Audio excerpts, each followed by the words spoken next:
ನಾನು hair pack ಮಾಡ್ತಾ ಇದ್ದೀನಿ.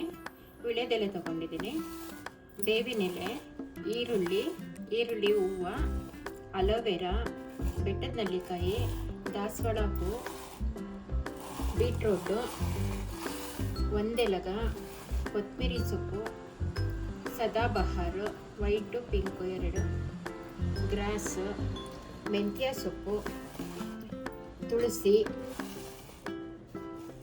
ರೋಸ್ಮೆರಿ, ಸೀಬೆ ಎಲೆ, ಕರ್ಬೇವಿನ ಸೊಪ್ಪು, ಬೆಟ್ಟದ ನೆಲ್ಲಿಕಾಯಿ, ಸ್ವಲ್ಪ ಅರಿಶಿಣ ಇಷ್ಟು ತೊಗೊಂಡಿದ್ದೀನಿ. ಇಷ್ಟನ್ನು ಚೆನ್ನಾಗಿ ವಾಶ್ ಮಾಡ್ಕೊಂಡಿದ್ದೀನಿ. ಇದನ್ನು ಒಂದು ಜಾರ್ಗೆ ಹಾಕ್ಕೊಳ್ತೀನಿ ಎಲ್ಲ ಸೇರಿಸಿ. ನೋಡಿ, ಎಲ್ಲ ಐಟಮು ಈ ಸಲ ಈ ಥರ ನೈಸಾಗಿ ರುಬ್ಕೊಂಡಿದ್ದೀನಿ. Full nice ರುಬ್ಕೋಬೇಕು. ಇದೇನು ಫಿಲ್ಟ್ರ್ ಮಾಡೋದೇನು ಬೇಡ. ಇದನ್ನು ಹಾಗೇ ತಲೆಗೆ ಹಚ್ಕೊಂಡ್ಬಿಟ್ಟು ಒಂದು 2 hours ಬಿಟ್ಟು ತಲೆಗೆ ಸ್ನಾನ ಮಾಡಬೇಕು. ಏನು ಶಾಂಪು ಗೀಪು ಏನು ಹಾಕೋ ನೆಸೆಸಿಟಿ ಇಲ್ಲ. ಚೆನ್ನಾಗಿ ಇದು ತಲೆಗೆ ಹಚ್ಕೊಂಡ್ಬಿಟ್ಟು ಚೆನ್ನಾಗಿ ಮಸಾಜ್ ಮಾಡ್ಕೋಬೇಕು.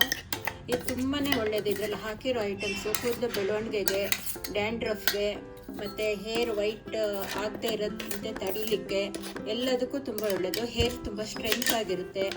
ನಾವು ಬ್ಲ್ಯಾಕ್ ಹೇರ್ ಆದಮೇಲೆ, ವೈಟ್ ಹೇರ್ ಆದಮೇಲೆ ಅದು ಬ್ಲ್ಯಾಕ್ ಮಾಡಲಿಕ್ಕೆ ಏನೇನೋ ಯೂಸ್ ಮಾಡ್ತೀವಿ.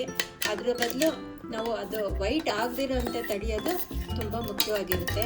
ಇದನ್ನು ವಾರಕ್ಕೆ ಒಂದ್ಸಲ ಈ ರೀತಿ ಯೂಸ್ ಮಾಡಿದ್ರೆ ಕೂದಲು ಬೇಗ ಬಿಳಿ ಆಗೋದಿಲ್ಲ, ಮತ್ತು ಕೂದಲು ಉದುರೋದಿಲ್ಲ, ಡ್ಯಾಂಡ್ರಫ್ ಬರೋದಿಲ್ಲ. ಮತ್ತು ಇದರಲ್ಲಿ ಬೇವಿನ ಎಲೆ ಸಲ ಸೇರಿಸಿದ್ದೀವಿ. ಇದರಲ್ಲಿ ತಲೆಗೆ ಹೇನ್ ಬರೋದಿಲ್ಲ. ತುಂಬಾ ಒಳ್ಳೆಯದು. ಇದನ್ನು ತಲೆಗೆ ಹಚ್ಕೊಳ್ತೀನಿ.